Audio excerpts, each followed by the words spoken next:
Hello দর্শক বন্ধুরা, আমি চলে এসেছি একটি নতুন ভিডিও নিয়ে। ভিডিওটি হচ্ছে, দেখেন আমরা তো সারা বাংলাদেশের সব জায়গায় কাজ করেছি, তবে এরকমভাবে একটি খুব তাড়াতাড়ি কাজ হওয়ার জন্য এই বাকেটের ঠেলনা গাড়ি ব্যবহার করা হচ্ছে। দেখেন, এক জায়গায় মাল ফেলে দিলে বাকেটে নিয়ে যেতে কষ্ট, ঠেলনা গাড়িটি অনেক কার্যকর।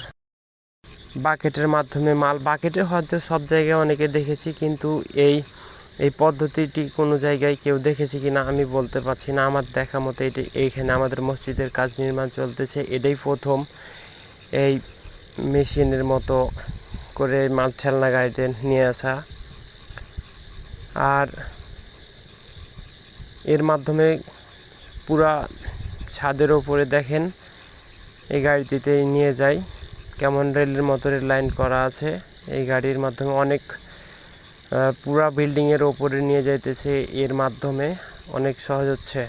দেখেন, সরাসরি বাকেটে ভর্তি করার পরেই ও গাড়িতে দিয়ে ঠেলা গাড়ি, এটি হচ্ছে ঠেলা গাড়িতে দিয়ে পুরা বিল্ডিংয়ে কভার করে নিতেছে। দেখেন, যে ঠেলা গাড়িটি বানিয়েছে তাকে অনেক ধন্যবাদ।